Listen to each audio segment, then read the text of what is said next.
I'd like to welcome you all to the webinar under the Career Guidance Series Qatar, and I'm honored to be your host today.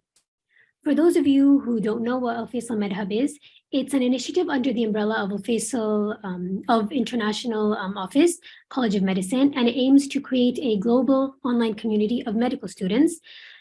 And Alfaisal MedHub covers a broad range of topics that are common to medical students all around the world. And the Career Guidance Series and podcasts are our main initiative. The primary objective at Alfaisal MedHub is to help medical students learn more about the career opportunities available for us and for them after graduating, as well as the steps that are involved at pursuing them. So since medical students are usually confused about the paths that are ahead of them, Alfaisal MedHub's Career Guidance Series address these challenges, especially from the perspective of accomplished and experienced seniors. So this webinar will shed light on the various milestones of the application process of pursuing residency in Qatar specifically. And it is specially catered to the incoming residents, inshallah. So without further ado, please allow me to introduce you to our speaker for today, Dr. Randa Yasin, who will be delivering the webinar titled The Application and Post-Matching Process. So Dr. Randa is an alumna of the 9th batch of College of Medicine at Alfaisal University.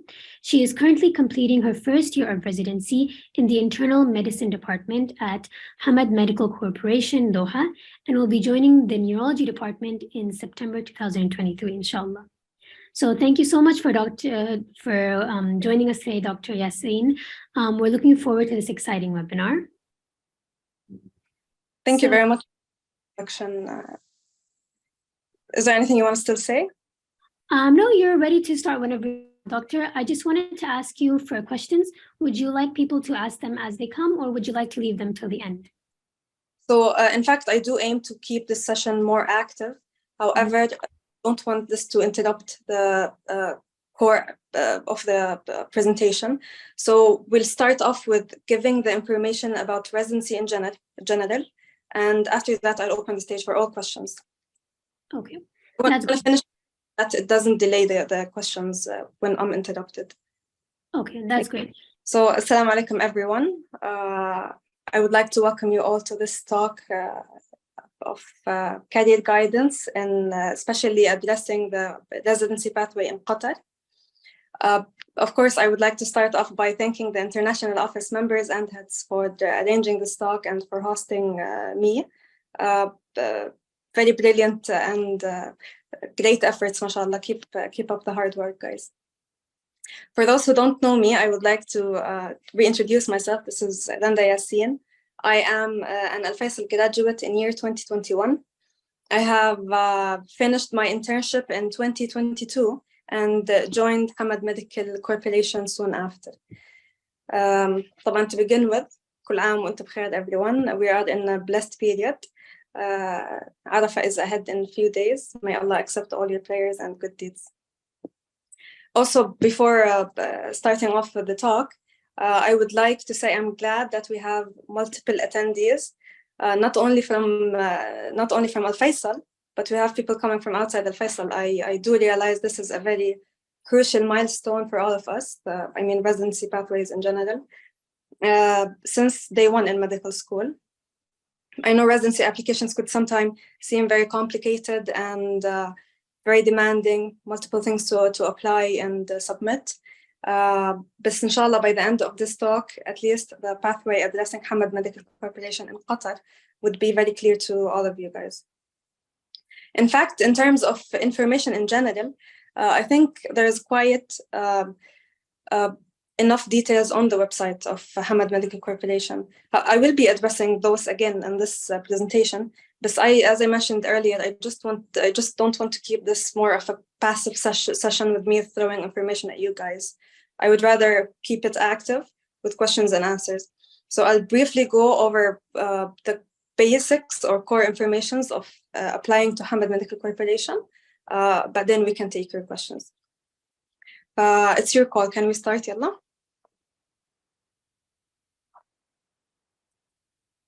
Yeah, let's start, inshallah. Okay, so in this presentation, I'll be touching on multiple points, starting with the application requirements in general, And then we'll talk about what to expect after applying in terms of the time and the process behind the scenes. This usually remains very unknown to many applicants, and I know this could be very frustrating. So I'll briefly touch on that as well.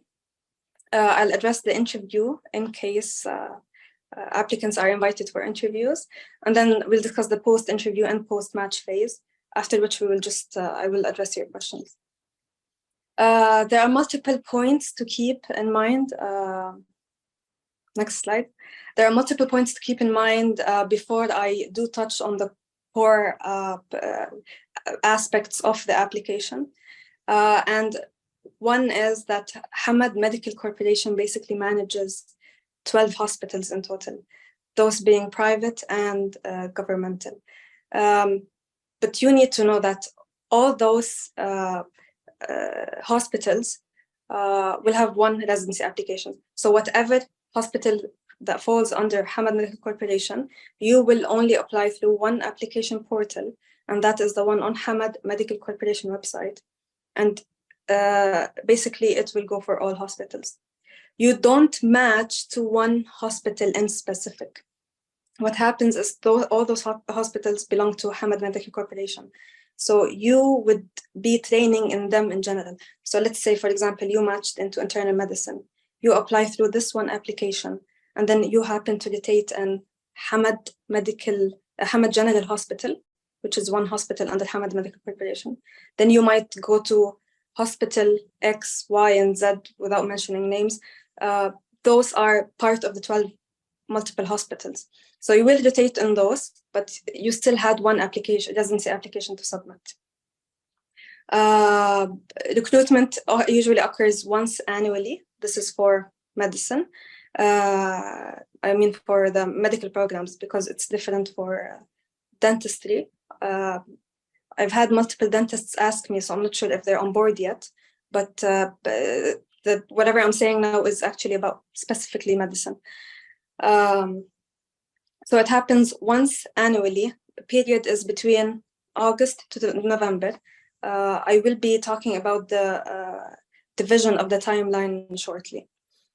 Whoever does train in residency programs in Hamad Medical Corporation will be eligible to sit for the Arab board. That's 2 parts and 1 clinical. And if you happen to belong to an ACGME accredited program, you will be able to sit for the Qatari board as well. So non-accredited programs still do not offer the Qatari board. So there are around 20 programs and 20 residency programs in Hamad Medical Corporation. Next slide. Only 3 of which are still not accredited: cardiothoracic, community medicine, and dermatology. The rest are all accredited by now. So those 3 other non-accredited programs still do not provide the Qatari certification. So when we talk about the application system itself, next slide, it's a very straightforward application. In fact, it's not as complicated as other applications. Might be a 5 or 6 page application, but pretty straightforward. So all you need to do is just browse Hamad Medical Corporation. That would be your homepage. You would see the education and research. A drop-down list will show medical education. That would take you to residency programs, after which you will see the application link just in the next slide. You go to this application list link, and you simply create an account, and you can apply through this. I wanted to access this, but usually you cannot create an account during unless it's the intake period. So this is why I wasn't really able to access the application. So this is the overall view before talking about the core requirements of the application. Talking about the exact requirements now. So basically you would need a clinical exam and an English exam. Let's divide it this way. Clinical, that could either be the IFOM CSE or the Step 2. English exam could either be the IELTS, TOEFL, or the OET. Basic exams, it's actually your choice. It's not needed in the application itself. It's not mandatory. You can choose whether or not you would want to include it. I would say based on your overall assessment of your application. Be sure you don't throw in things that could mislead your vision or future plan. I will explain what I mean by this when I start to address your questions. But by any means, basics are not mandatory, and they don't really add much to your application in general. So when we talk about exact grades, please bear in mind I'm talking about the bare minimum grades for you to be able to apply. It does not guarantee matching, and it does not guarantee going through all stages of post-application pathway. So as you mentioned, one is step 2. Step 2 is what's needed is a pass for you to apply. So that's over 214. IFOM, it was previously 72. Now new, most recent grade needed is at least 74. So below that, your application will not be processed. And for the MCC, it's a pass. In addition to the exams in general, the applicant would need to fit into a certain criteria. And that is, number 1, has graduated within the past 6 years. So for this coming intake, 2024-2025, applicants who are eligible to apply are those graduates of year 2018 plus, whoever finished in 2018 plus. Many people ask, what is the graduation year? When is it calculated from? It's from your last exam in med school, basically. So that's one requirement. The other one is have completed 12 months of internship in the general rotations. So that being medicine, surgery, pediatrics, and OB/GYN. And you need to complete this by June, because you will be expected to resume in your residency program by July of every academic year. I do have to say some exceptions apply, but by any means, this is the general guideline. So for people in Alfaisal, at least I would address, we do have this criteria fit. The third thing is holding a valid medical license. So, or at least be eligible to get a license in Qatar. So obviously when you finish internship from Alfaisal, you would still not have your medical license. So that's completely fine. And you can apply still without. If you happen to finish everything and then apply for your medical license and get it, you can attach it to the application as well. But it does not stop you from applying if you don't have it. And the fourth thing is, if you happen to finish internship and not match right away, at least have a continuous year of clinical, or have a continuous time of clinical practice with no gaps. If you happen to have a gap, there should be a very valid reason for that. Many people do ask, does it need to actually be clinical? Some people do research, some people do academic practices. It does consider to be filling the gap, but I have noticed in Hamad Medical Corporation, it is not equivalent to a proper clinical hospital practice. So I would push for a clinical practice if you haven't matched after the internship. So touching on the application dates in details, when I applied, it was just applying, the applications would just open between August and November for everyone to apply, for locals to apply and for IMGs to apply. However, recently there has been some changes. Dates were broken down in a more specific way, and they have been broken down to allow category 1 to apply and then category 2. Category 1, I mean graduates from Qatari universities, so either graduates from Weill Cornell or Qatar University, or at least Qatari IMGs, so Qatari people who have done university outside Qatar. Those can apply between August and September. IMGs cannot apply. Non-Qatari IMGs cannot apply in this period. And then in the period between 30th of September to 24th of October, program directors would be sorting out the application. They would process all applications, they would interview those who are eligible, and they will make the decisions. So by that time, this would mean certain seats have been filled. After that, on 25th of October, a new list of available seats would be issued on the website for non-Qatari IMGs to apply. So whatever remaining seats, those would be available for the non-Qatari IMGs after the 25th of October. And this would continue until 30th of November, on which applications would close again. And then program directors would go over another cycle of processing applications and inviting for interviews. So in general, we want to talk about the number of seats. Those are the number of seats. This list, by the way, is available on the website.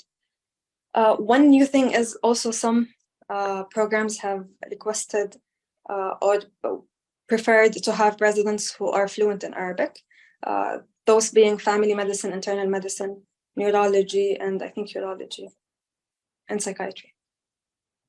So those do require Arabic fluency. Non-Arabic speakers, if they want to apply to those, can they take an Arabic course to be eligible to apply? Yes, you can apply, take a certain Arabic course. It's also mentioned on the website, and you would be fit to apply if you happen to prefer to join one of those programs. So when we talk about seats, so for example, say anatomic pathology, it has 3 seats. If in the period between August and 30th of September, it has filled all 3 seats. So in the period after 24th of October, anatomic pathology will show 0 seats.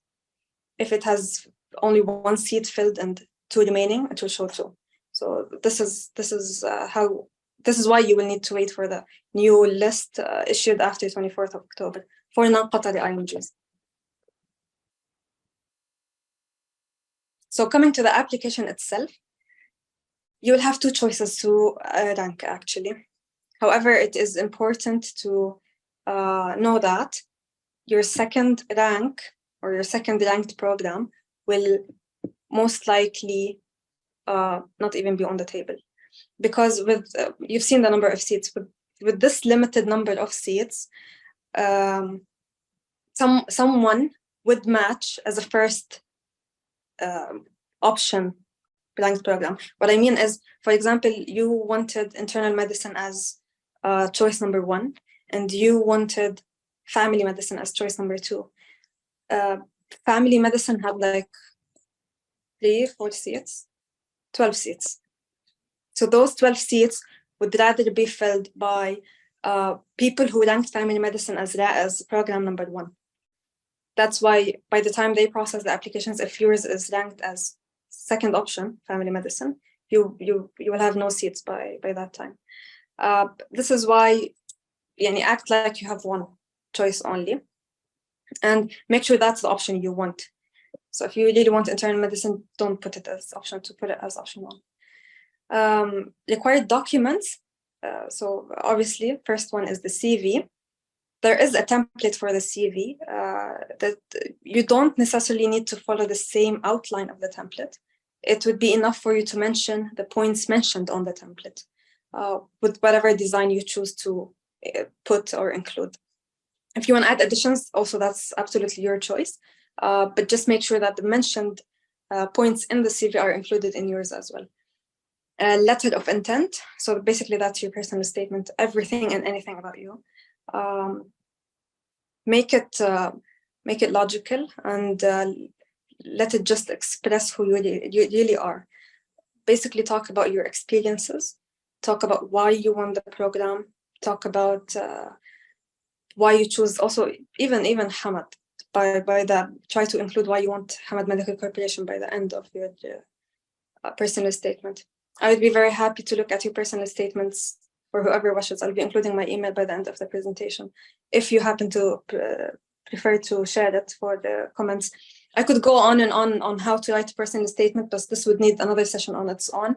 But what I mean to say is, I know many times you would want to be down to earth and not brag about your achievements or about your whatever proper things you did. But I think by the time you write your personal statement, it is actually time for you to brag. No problem. Keep it sensible, keep it reasonable, but also include everything you want to include about yourself: experiences, strengths, vision, why you want the program. If you would want to include a certain event or a certain, let's say, encounter with a patient, even include that on why you choose to take this major. So that's for the letter of intent. One important thing to mention: don't copy paste from others or from Google.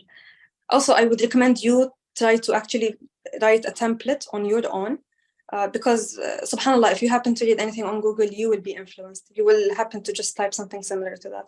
So try to type at least the outline on your own, and then get ideas from Google later, and have multiple people read it for you. Try to actually reflect on yourself the same way you would reflect in an interview. Sensibly, because you have two program ranks to place, you would have 2 letters of intent to upload. So in this slide, there's a template of the CV. Again, you don't need to follow the same outline. You can just choose your own design, but make sure you include those 16 points with a photo of yourself. Sensibly, you would want to include your name, nationality, date of birth, passport, the number, and the expiration date.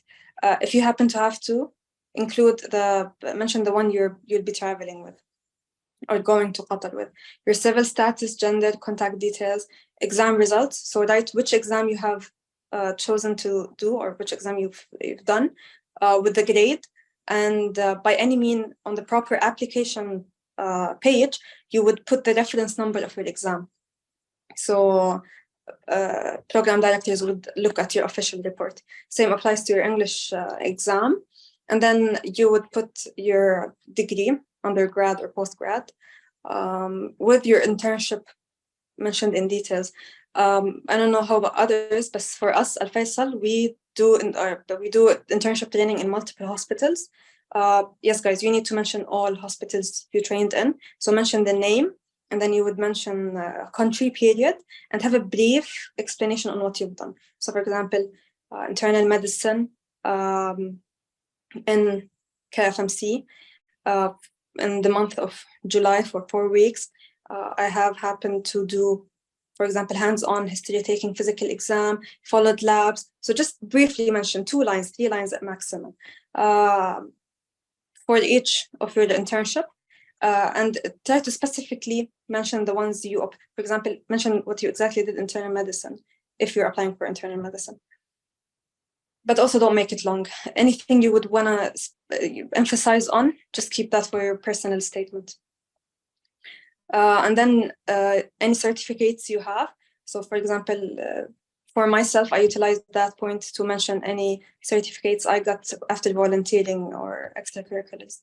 And then if you happen to have any license or any interests, license you probably wouldn't have if you apply right after internship. But if you happen to have any experience, yes, that.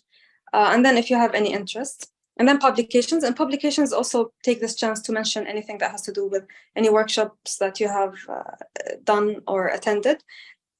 Also, even if your research is not published, mention it, and just mention next to it that it hasn't been published. So that's for the CV. Other things to include, obviously, your medical degree, transcript, and internship certificate. So those are attachments, basically. You would attach your exam report, English, and, for example, iForm or the step 2, passport copy, a photo of yourself, and then letters of recommendation. Letters of recommendation, you can upload up to 3. One needs to be a dean's letter. So just email for us in Alfaisal. You can email the dean, and they will provide that. And then you would have a space for any supporting documents. Those are optional for you to add or not. For myself, I have combined all certificates in one PDF, volunteering or extracurriculars. I have uploaded them, and I've added 2 additional letters of recommendation. Choice is yours. So I do realize for us in Alfaisal, we do not get our degree, transcript, or the internship certificate unless and until we finish our internship. And that's why you still can apply as an intern for the residency. Instead, you can submit what is the graduation, basically the graduation certificate you take during the graduation ceremony, and then you request a probationary certificate. Basically, it's just a paper that says you are student X in Alfaisal University College of Medicine. You have started your internship in date X, and you're expected to finish in date Y, and that's it. You upload it with your graduation certificate, and it's enough to do the job. Okay, so what's after applying now? So ideally, after applying, applications go through 3 stages.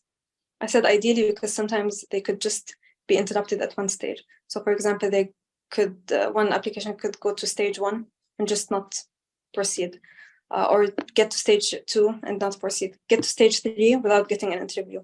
So it does vary. But by any mean, ideally 3 stages, although not all applications go through the 3 stages.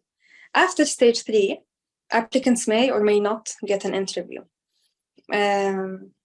This is, by the way, after stage 3, getting or not getting an interview does not necessarily mean rejection, but this is what usually happens. If after stage 3 an applicant does not get an interview, it most often means rejection.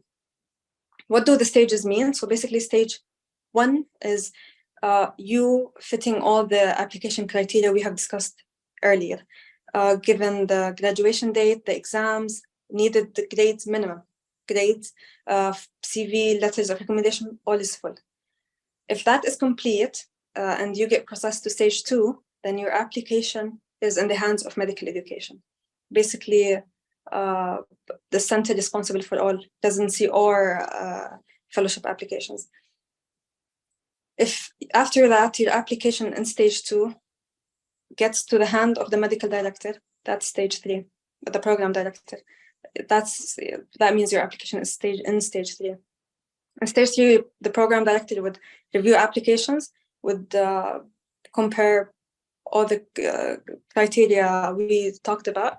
And then after that, if the applicant is fit, he could be invited for an interview. Time, usually, so basically because time is broken down now, I'll be basically addressing the time after 25th of October. For interview invitations, if you happen to get one, don't expect to hear back before mid-December. If it takes more time, don't stress over it. It varies for different people. The progression in stages, also there is no one set time. Mine progressed in like 8 days. Some people, it took like 2 months to go from stage 1 to 2 and then 2 to 3. There is no one rule to that. If you happen to get invited for an interview, basically the interview is a focus on who you are as a person, rather than, I would say even rather than medical information, or who you are as a doctor. It assesses basically you as a personality, and it will assess the language, either English or Arabic as well. Questions are usually targeted to you about you. I don't know of any program that actually does ask medical questions. Make sure you know about Hamad Medical Corporation before you join the interview. Make sure you know why you want Hamad Medical Corporation, and make sure you have enough information and enough details to prove why you want Hamad Medical Corporation, not it just being on the list, but actually it being option 1 in your residency vision and training pathway. After matching, so after you receive the matching email, you will have 5 days to actually sign your contract, online contract, or at least do confirm that you are willing to join. After that, it's a long process after that. In fact, there are multiple documents you would need to submit. I've briefly touched on that because I know at one point this could be early and we could give another talk on details of post-matching. However, in general, After you sign your contract after acceptance, there are several documents that you would need to follow up with. Basically, the passport. Make sure it's valid for at least 6 months ahead, and a white digital photo, white background, your degree, internship certificate, and transcript, and a police clearance. I have highlighted both of those because those need to be verified. So basically, your degrees need to be verified from higher education, Ministry of Foreign Affairs, and then stamped by Qatari Embassy. Police clearance has to be stamped by Ministry of Foreign Affairs and the Embassy of Qatar. And then if you're married, you need to provide a marriage certificate. And then you would need to provide a bona fide certificate. Basically, this is collected from college. It has those details mentioned on the slide. You mentioned the name of basically you can also type that, by the way, and just have someone print it from the Student Affairs. At least that's for Alfaisal. They can stamp it for you. So basically Alfaisal College of Medicine, have your name, gender, nationality, put your university ID and personal identification ID, year of enrollment and year of graduation, language of education, for us it's English, and mention whether you have joined for full-time, online versus mixed. For those in COVID period, just mention full-time. It's not considered mixed. After that, after you submit the documents, additional to that, by the way, you need to submit some medical certificate with the details also. You will receive a full email of exact details. And then you would, after verifying your papers, you would have to submit them through data flow. You would not need to submit all papers. I think it was only the diploma through data flow. And usually this data flow is what takes time in processing. After that is done, you will be contacted by the HR. They will send you your visa and tell you about your ticket. You will have the option to choose the time and the period. This is it. I know I've went over the post-match details quickly, but I think at the time being, just focus on the pre-match application, exams, and basically for the exams. So we mentioned IFOM. Resources of preparing, I would advise your World Step 2 question bank. Another thing would be the past questions, but I don't recommend you actually do depend on those. So if you happen to cover your World Step 2 question bank properly, you would be more than ready for the exam. So before, I have received multiple questions that I wasn't able to filter them all, but I will be addressing them now. But before I do that, do you happen to have any questions?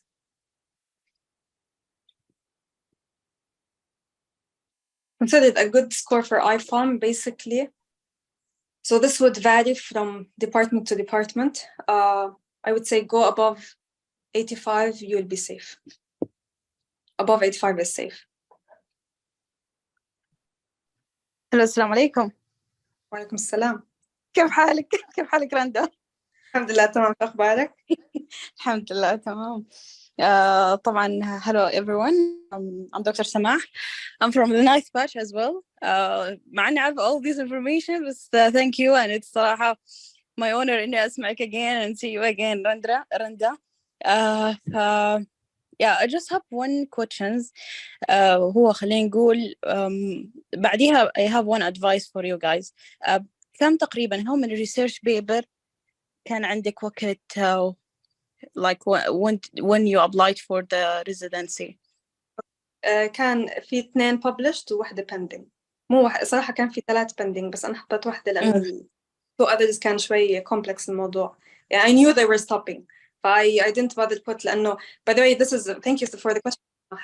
This is a very important point. Whatever you include in your CV, guys, be sure and make sure you will be able to address during the interview.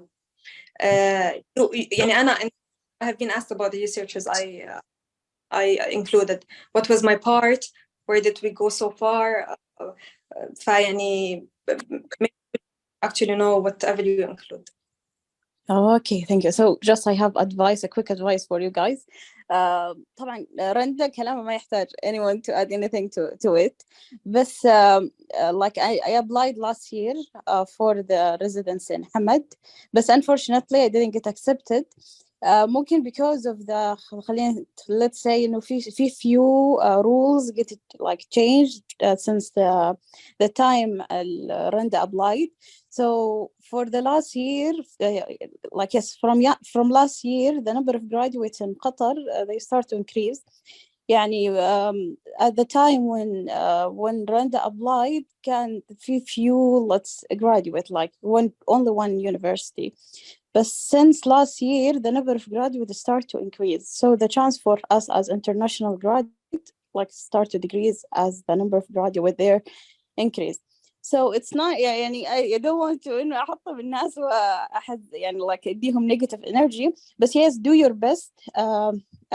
From what I noticed إنه من rejection, they accept like they more likely to accept people with experience. Like when you have like 1 year or 2 year experience in the field that you want to apply for, you have a high chance. Also, the number of papers that you publish, برضو, it's give a good chance for you to get match, and the score, of course. But recently they are focusing more on a number of the experience year, especially if you want to apply for a competitive specialty, for example, surgery, neurosurgery, and this stuff. So more experience you have, so your chance will be high. This is like something you have to put in your mind. And if for applying next year or this year, of course it will not be easy like before. So you need to do your best, publish as much as you can. Experience ممكن تكون difficult for now, especially for those who still doing their internship. بس إنه حتى if you didn't get accepted, try to do service resident. For example, now I'm doing service resident in surgery. So like if you really want Qatar, so you have to prepare. So right now they don't want like just international graduate and that's it. لا, they want like really experienced international graduate with كذا high level of education and everything. Yeah, this is my advice. طبعا of course the application is free, like exactly what Randa said. يعني apply ما حتخسروا حاجة. بس if you get rejected, don't like إنه تتحطم أو شيء, because I applied, I have like a good score, published research and everything. بس لأنه ما أنا I applied كان في already يعني good number of graduate, حتى السيت حقتنا as international graduate decreased. يعني هم start إنه يفتحوا الابليكيشن for قطر and قطر residency بعدينك for the international graduate. فالنمبر of the seat أصلا already decreased, فالcompetition بيكون عالي. This is my advice, إنه apply. If you didn't get accepted, do your best, do experience. This is the most important, and of course the grade and the published paper. And yeah, thank you so much. Thank you, Randa, for your time. Thank you, Samah, for the very nice advices. I second everything you said, in fact. Not to put you down, guys, competition is high, number of seats are limited. Qatari graduates, I mean local graduates, number increasing. بس بالنهاية you will get whatever is yours. طيب, let's answer the questions بالchat box. So whoever sent the question, one question is, if you submitted questions on the Google form, do you need to resend? No, I will address those shortly. My school has internship as part of its program in the 6th year. Is this a problem? No, this is not a problem. In fact, this is also mentioned on the website. Just make sure you explain this. You have internship as part of the last year in med school. They are well aware of this. Where can we do fellowship after residency in Qatar? That's your choice. You can do it anywhere you want. Can you do, and if your question is, can we continue fellowship in the US? Yes, you can. UK? Yes, you can. So yes, you can. Yeah, this brings me to something important I need to mention. So it would be sensible, I'm not sure if this is one of the questions in the Google form, but it would be sensible for you guys to go like, okay, how does ACGME benefit us? It is not equivalent to an American board. Keep this in mind. So basically, ACGME means you're getting a training accredited, because basically Hamad Medical Corporation is in collaboration with Weill Cornell and the health group partners, healthcare partners in Boston. So the training system is the ACGME accredited, basically, definition. Again, it's not an American board that you will be getting by the end of your residency. It would put you in a safe position, knowing you are coming from an ACGME kind of training when you would want to apply to fellowship.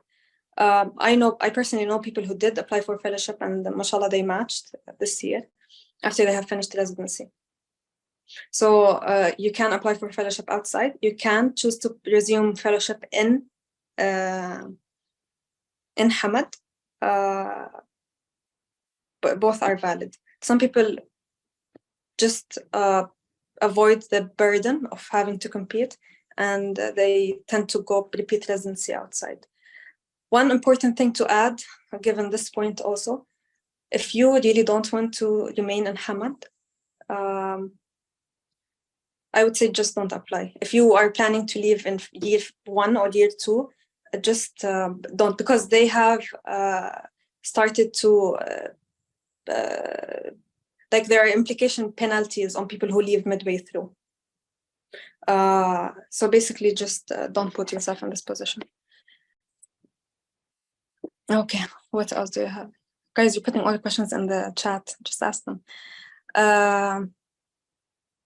Like, 1 second. What do we have after this question?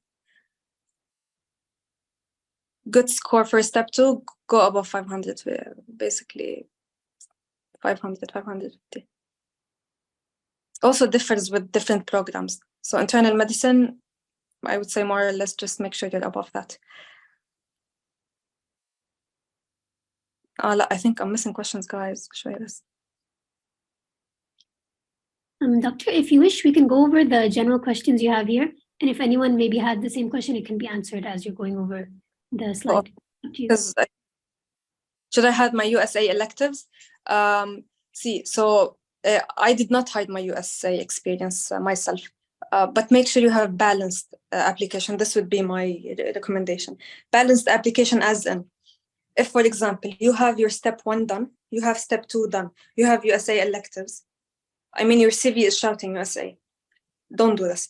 So, for example, you've done your step 2. Okay, include that. You had 2 or 3 electives done in the US. Include those. Also include other electives that you have done, for example, in Saudi or somewhere else in your home country.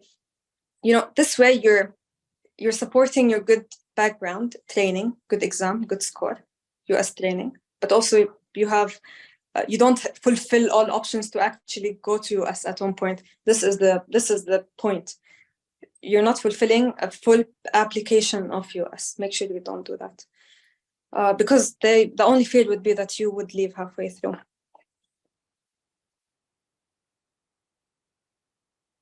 What do you mean medical license? You mean Saudi license? Yes, the one you take after SMLE. Does clinical attachment is also considered as experience, or is it only service? Clinical attachment, you mean in Hamad? Clinical attachment in Hamad Medical Corporation, it's more or less for them to know you. It is not part of your internship at all. It's not considered as part of clinical attachment. Observerships, externships are not internships, tamam? And are not counted as such. Clinical attachments in Hamad, you remain with residents, you rotate with residents, and more or less it's for you to be known in the department. I'm not sure I quite got your question. If not, just please feel free to ask me again.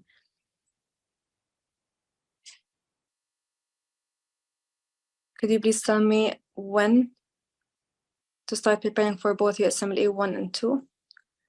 That's a different topic. Because I would say when to take them. It would be fair for you to take step 1 after your basic years and then step 2 after your clinical. So aim for step 1 after 3rd year and step 2 sometime after 5th year or beginning of internship. good score for step 2, as I mentioned, exceed 500. Arabic course for non-Saudis. The course name is not very familiar to me actually, but it's on Hamad Medical website. Can you talk a little bit more about Canadian exam in terms of applying to Qatar? Is taking iPhone besides the SMLE increase my chance for matching? Canadian exam, I'm not quite familiar. I would not be the best person to help with that. iPhone beside the SMLE increase your chance. Do you mean apply with both? Applying with both together does not increase any chance. If you mean putting iPhone instead of step 2, does this increase your chance? If your overall CV is more oriented towards US application, yes, I would recommend you choose to include iPhone instead of step 2. If you have it as a balanced CV, it's fine. Go ahead with step 2. That's fine. Gap year from graduation or from internship? After you finish internship. So internship is not considered a gap year. You're doing internship. What do you mean by civil status? Married or single? Is it because they care for this sometimes? It's not very major, but some departments do look. Some people will start telling you, if you're married, it's less likely you will match. Not really. Is there a difference between step 2 and iPhone, and does it affect the acceptance? Yeah, as I mentioned, if you have a full-on US-oriented CV, just apply with iPhone. If all your internships, for example, all your experience, all your research have been done in the US, you get me? If you sense that your CV could at one point hint that you will leave them midway and go to the US, this is not to your favor. This is the bottom line lesson. So I will leave it for you guys to assess. Are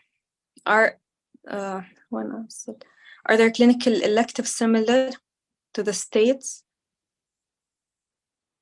that the candidates can go before applying for? ما فهمت. Also, this one I didn't get. Guys, any question I don't get, please ask me. Are pediatric residency in Cedar Hospital requirements similar? Similar, they're the same. It's one. So this is why I said all hospitals fall under one residency application, and that's the one under Hamad Medical Corporation. Sidra, Al-Wakra, Khor, Hazemberg, كلهم, all those, they fall under one application system, and it's the one on Hamad Medical Corporation website. So yes, it's exact same. It's one application. If you apply to pediatrics, it's this application. By default, you are accepted, you go to Sidra Hospital. إذا جانا السعودية هل يعتبر هذا البورد من المجموعة الثانية أم الثالثة بحسب تصنيف هيئة الصحة السعودية؟ البورد العربي I think that's 5 years, so أتوقع that's third. However, here in Qatar, البورد القطري is first. يعتبر من الدرجة الأولى. Which reference number do we put with exam results? It will be on your report. The reference number will be on the report of the exam. If you have, for example, your IELTS exam, look at the report, fee reference number. And same for iPhone or your steps. Is MSP same as Dean's letter? More or less, yes, the same. So if you have that, you can just use it. If you have your MSPE, you can use it. If you don't have it, you don't need. I think it's more detailed. If you don't have it, you can simply ask. Just write an email to the dean with your ID letter, with your ID number. Or CV, and inshallah, you will get your dean's letter. Can we follow up with the application status? Yes, you can follow with the application status. It will show you which stage, and if for interview, it will say for interview, and if you match, it will say you match. You'll also be getting emails. So, for example, if you're invited for interview, that your status would change, and then you will also receive an email for that. Summer electives during 4th, 5th year, good to mention or not? Absolutely, mention everything about you, everything you've done in medicine. في السعودية بعد الامتياز إذا ما قبلنا سيرفس نقدر ندفع.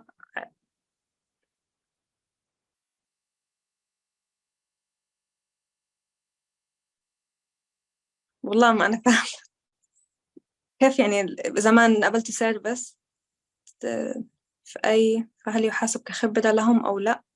إذا ما قبلتي سير بس وإيش عملتي؟ نتدرب؟ attachment لا ما أوكي فهمت عليك. No, it's not considered as clinical experience.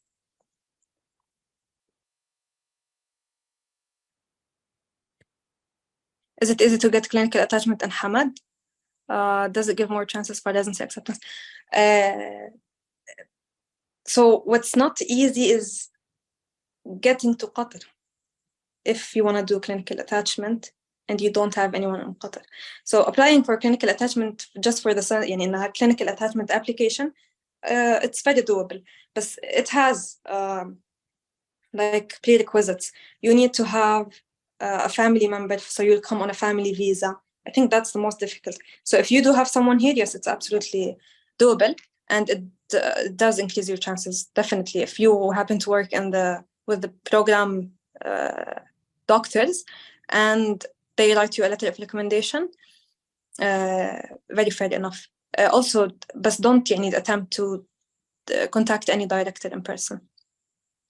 Can an IMG graduating from Alfaisal go to their homeland after internship for medical license and then apply before a year period to Qatar and still be a good candidate given the year gap? If you can explain the year gap. So if the year gap is explained by having to get a medical license, I would assume you did train in your home country. Why is that a gap? If you just want to sit there waiting for the license, I don't think this is much of an excuse. سبب جائحة كورونا إذا ما قبلت intern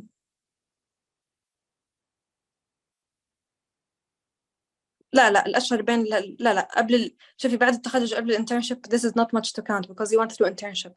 I would say start counting after internship. How long does IFOM if you would want to prepare with so the question is how much does IFOM preparation need? If you want to prepare feeling comfortable with good time to review, I would say 4 months is quite very fair. Can you do in less? Yes, but you would need to شوي cram a bit. I did in 2 months, but it wasn't, I wouldn't recommend. What resources to use? UWorld Step 2. CK يعني. UWorld Step 2 CK. There are past questions, it's like collected questions, but I wouldn't really recommend to use that as your primary resource. If you want to go over them, I went over them the night of the exam. I thought they were all common sense familiar, similar to the step 2 CK questions. Alhamdulillah, خلاص. But you can't do the other way. And if you cover your world step 2 CK, inshallah you will be covered. But if you only do past questions, you never know what happens. So you can't guarantee what comes in the exam. Attachment is breaking the gap. What does that mean? Do I need letter of recommendation from the specialty that I am applying as my first choice? Yeah. What do you mean? Do you need the letters of recommendation to be from people in the same, you mean specialty? That would be the recommended item, but it's not a rule. You can use letters of recommendation from other specialties and use them adi. That's completely fine because letters of recommendation do not describe you as an internist or as a surgeon. They describe you as personality, dedication, determination. You're still not, you get me? You're still not being treated as a doctor in that specialty. So the aim of letters of recommendation is just to describe you from certain points that are important to program directors, like determination, taking initiative, being dedicated, that kind. So yes, you can, if you're applying for internal medicine and you have surgery, letter of recommendation, go for it. So we apply through Hamad for pediatric, any other, it's one, yes. Whatever you're applying for, no matter what hospital you know you will be going to, it's the same. It's Hamad Medical Corporation. The corporation includes multiple other hospitals. Do you recommend applying with IFOM over step 2? I answered this question. I would recommend if your CV is very US oriented. If it will shade that you might at one point leave and go to the US, yes, use your iForm. And then if your CV is balanced, you can absolutely apply with step 2 and you'll be safe if you have a good grade in step 2. Also, that's another thing. If, for example, even if it's US oriented, but your step 2 grade is higher than your iForm, you wouldn't want to risk it for that. But just use your step 2. It's multifactorial. That's why I'm saying I leave it for your assessment. Try to have a balanced CV, choose your highest grade, that kind. I took iForm recently. Only 2 to 5 questions were from the past questions. So that's not safe. Exactly, that's what I'm saying. If you work as a TA after internship, it's not a gap year, no, but it's not considered as a gap year. But this is what I meant to say, that it differs from one program to another on how they view gap years.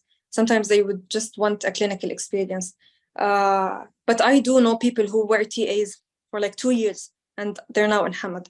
So no, it's not a gap year, and it shouldn't actually hinder your application. If you could get a clinical experience, that would be better. When would it be ideal to get letter of recommendation during an internship or clinical years? And at any time. At any time. Whenever you think you have done well and the doctor knows you well to write knows you enough to write a letter of recommendation, just ask for one. I think I have finished the questions on the chat. Feel free to open the mic and interrupt at any point if you still have questions, or if I have not addressed your question in the way you meant to ask. I think no problem, anytime. Guys, please, for I think 2 or 3 questions I haven't really comprehended well, please ask. Okay, by the end of this session, I hope I answered all your questions. And I know it's not quite clear for everyone, so please ask. Doctor, would you like me to go to these questions over here? Please, yes. I think you've answered a few of these as well during the chat. Okay, that's great. You can apply again, yes, if you're not accepted. Okay, let's address the questions so I'll be reading those with you for the first time. Hopefully I've answered majority of them. So first question is, what makes you stand out? Where to find requirements for Sidra. Okay, alhamdulillah, we have answered that. What makes you stand out? Basically a good CV, good research experience, even if not published. Clinical experience. So it's either you're at 2 sides. You're either a recent graduate, you're not expected to have experience, that's a positive. You are still a recent graduate. If you're not a recent graduate, back this up with a good clinical experience. So these 2, have research, have good volunteering. And what actually makes you stand out is, I would say, have a good letter of intent or a personal statement in case you don't get an interview. Because once you get an interview and you happen to show them who you are, they look for determined people who take initiative. They know what they want. They have enough dedication. So this they will see in the interview. But before you get to the interview, you could only convey this through the personal statement. So make sure you cover those. Requirements for Sidra, as I mentioned, it's the same thing for the entire corporation of Hamad. On the website, they mentioned some specialties do not accept non-Qatari. One is neurology. How did you attend this one? I'm not quite familiar. They mentioned this for the neurology. I think you meant the category 1 and 2. It's the one I explained. So first phase, category 1 apply. Those are Qatar graduates of Qatar universities or Qatari IMGs. And then second phase is non-Qatari IMGs. But there's no program that's only for Qataris. This is not a thing. How much percentage of those who get interviewed actually get accepted? I don't have an answer to this, because you never know if, this would depend on the total number of applicants with the number of seats. But let me answer this way. I don't want to discourage you guys, but I think less people get interviewed in comparison to the overall number of applicants. And the main reason would possibly be a misleading CV or a misleading application form, either the CV or the personal statement. So there is no really one answer to this. And as I mentioned, it depends. For example, internal medicine, they have like 50 seats. I don't think they even get to interview 70% of those, because 70 seats, but I mean 50 seats, but you're talking about I don't know how many thousand applicants. There's a bunch of quite good number of applicants. Each department cares about something. For example, I recently knew that IM cares too much about grades, correct? To the point they look at your previous iPhone results, while ER loves those who are dedicated to ER. Can you tell us in details what other departments care about? I'm much to neurology if I don't know details of other departments. That's correct. Your point is correct. It could vary. Internal medicine cares about results. I'm not quite sure they go over previous results. I don't know about this information. First time I hear. But as I mentioned, that's why I said iPhone at least go above 85 to be safe, because you don't know what is the priority for certain programs. And then have a good CV that talks properly about your experience, have good research, have a good personal statement, letter. And if you happen to get an interview, only then you will be showing whether or not you're dedicated.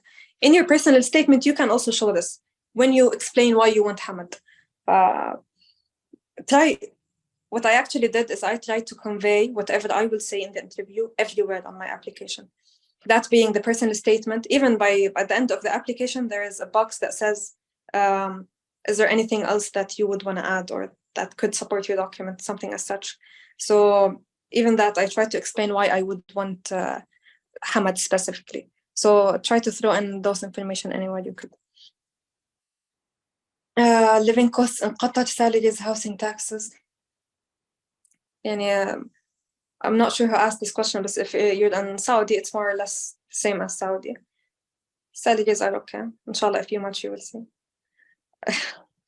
Housing, I'll talk about dorms. Let me touch on that. Taxes, we don't have taxes. So housing, basically when you first come to Qatar, you will be placed in Hamad medical, basically housing. You are free to leave at any point, and you are free to stay until whenever you want. But once you leave, you're not allowed to return back to Hamad accommodation. And for the cost, it's basically whatever housing you remain in that belongs to Hamad, you will only have the housing allowance deducted from the overall, basically, salary. That's fixed. So this is it for the dorms, and it's available for both males. There's one for females, and there's one in a different region for males. Is it true that there's a fixed seats of IMGs in Qatar? It's not fixed seats of IMGs. It's priority matching for those who studied in Qatar or Qatari IMGs, and then whatever is remaining goes to IMG. But it's not fixed. It's not like لازم 50 seats internal medicine, 25 IMGs, 25 locals, or 30. It's not like that. Do ACGME approval guarantee good fellowship position in the US? If yes, then I think we've missed the continue. Either we don't have the rest of the question, or so please feel free to ask the rest of the question if I'm missing your question. It does not guarantee anything. That's what I touched on earlier. It guarantees good training, but it does not necessarily promise a fellowship seat in the US. When are the interviews held? December, January. What's a good score of iPhones? We've touched on that. How many publications? Aim for 2+. How is the dorm? As I mentioned, is there a visa available for Egyptians this cycle? I've heard yes. Is it possible to apply before finishing? Yes. Before finishing internship, yes, you can apply. What makes you competitive or appealing? As we've mentioned earlier, it's an overall view, not one thing. Any tips for the interview? As I mentioned, be yourself. Tell them why. No proper information about Hamad in general. No information about your program, and show them why you really want Hamad, and then the program. Why you want Hamad Medical Corporation specifically, and then why are you interested in that program? Residents sometimes happen to leave halfway through, it's not a pleasant experience. Minimum IFOM score to be on the safe side, 80. That's my opinion. Now we're not saying a guy. Now we're giving opinion, nothing on the website. Gap is calculated after internship, not after graduation. Gulf nationalities are given better chance for acceptance or all the same. Gulf, no, what could help maybe being in Qatar because you would have all the paperwork settled. But Gulf in general, I'm not aware of that myself. Can I reapply if I get rejected first time? Yes, you can. What could increase my acceptance chances? As we mentioned, is family medicine competitive? All fields are competitive. I know that's a main, very common answer, but all fields are competitive. We were told that Qatar did not use to accept Egyptians. Is that still the case? Or have you met any R1? R1 Egyptian in the batch accepted with me, I haven't met. This does not specifically give you an answer that no, they're not accepting. But to me, I heard they might be taking this phase. Again, this is me hearing information. It's not. I wasn't even quite aware of them not taking Egyptians until very recently. But I think this intake it will allow. What would be considered a decent score? This one we spoke about. Only minimum score mentioned in the website. Yeah, that's the minimum score you could apply without you being filtered right away. What makes a candidate stand out in the application? This one we have mentioned. Opinion on workload and how demanding is it? Pretty demanding, guys. It's a residency program. Don't expect at any point to have residency programs in certain areas that could not be as demanding as others. I've had days that looked like a call, 2 days, another call. So you're post-call and it's only 1 day until you call again, 24 hours. It could go crazy at times. You could go on 24 hours with barely 1 hour sleep. It is quite demanding. And this is why I would, utilize this question to actually throw in a small advice. Medicine is not only a clinical practice. So guys, if you don't feel like you're dedicated to go into a certain program for a certain clinical practice, you have multiple options to pursue. That being research, academic, master's, PhD, healthcare management. Don't just go in for, I would say, clinical practice because this is the common practice.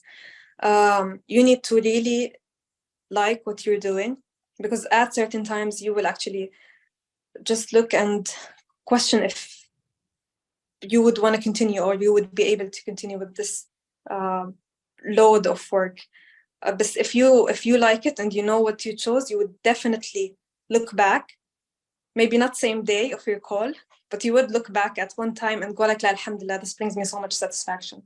It is demanding, and there is a quite significant workload, but manageable. I need to say, away from the non-reasonable answers or exaggeration or what we hear, it is manageable. You will be able to manage as long as you are determined and dedicated enough to do so. What else do we have? Can I apply for orthopedic surgery? Yes, you can apply for whatever program you wish to pursue. Requirements of applications. We spoke about those. Cons and pros of the program. Which program? Number of seats and contracts. We've mentioned that.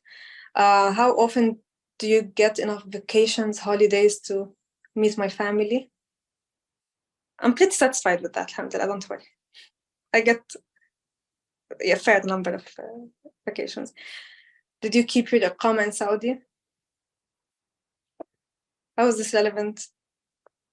I mean, if you're a friend, I don't know who asked the question. If you're a friend in Saudi, I'll definitely try to visit you. Is it difficult to get into surgical specialties, for example? Yes, it's as competitive as other programs. yeah, if the question is it more competitive? Actually, no. It's as competitive as other programs. This could be slightly different from US, by the way, if that's the main point of the question. Surgical specialties are not necessarily more competitive than medical in Hamad. Do we get paid during residency? Yes, you get paid during residency. Does Qatar residency accept all nationalities? To my knowledge. Is Hamad Medical Corporation considered an affiliate to Well Cornell? Yes, it is an affiliate. I've previously read that pediatric residencies have been moved to Sidra.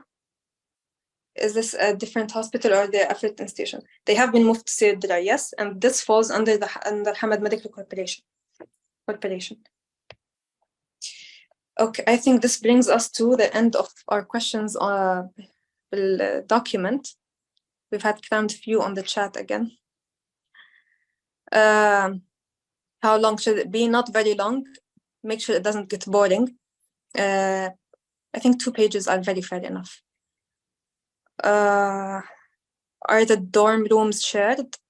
So basically you have an option to either settle in a dorm that looks like a flat. So when you come, when you initially come, you would be in a dorm that has flats. Basically it will have 4, one flat has 4 bedrooms. Each would have its, you'd have your private bathroom as well. It's pretty convenient. And then the shared kitchen and living room. So that's the first dorm you get into. And then there are also housings that belong to Hamad, but are independent, non-shared apartments. So that's another option, but that one you would need to move out into after you come to the flat.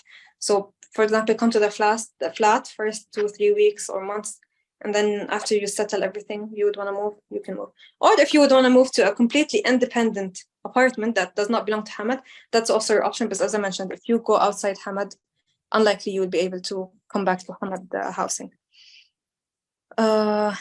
إذا ما عندنا خبرة إيش اللي قوي قبولنا؟ هل مقبولين كانوا مع خبرة؟ في مكس والله، في ناس مع خبرة، في ناس بدون خبرة، في ناس خريجين جداد.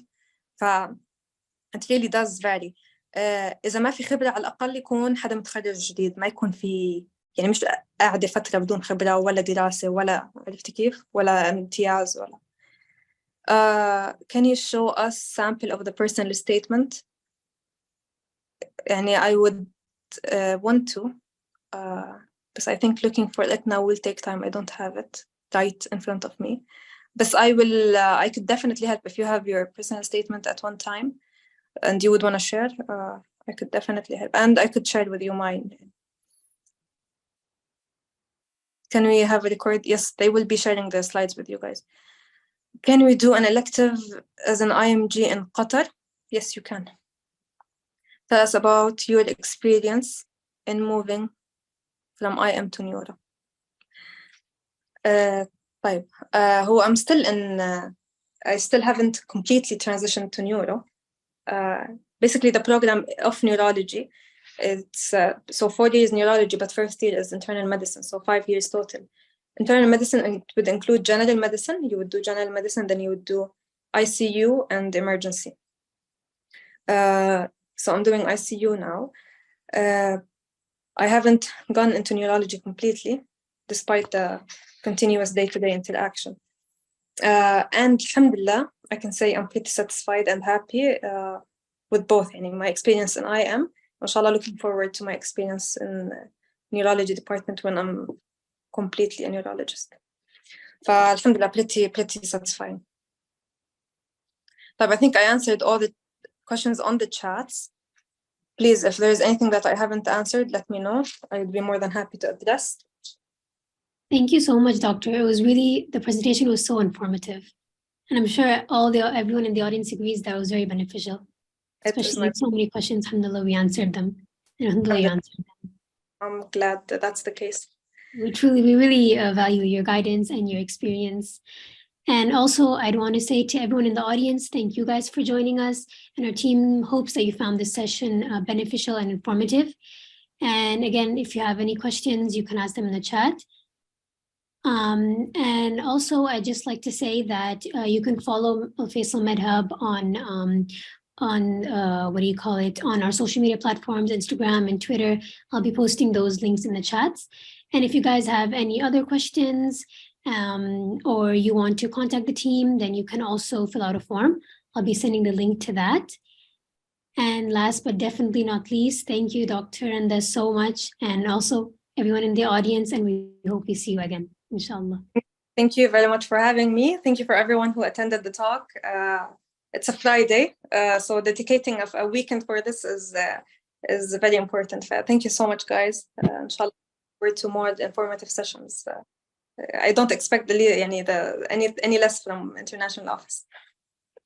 Thank you so much, Doctor. We really appreciate this. Yeah. Salam. Assalamu alaikum, everyone. Assalamu alaikum, Doctor. Have a nice day.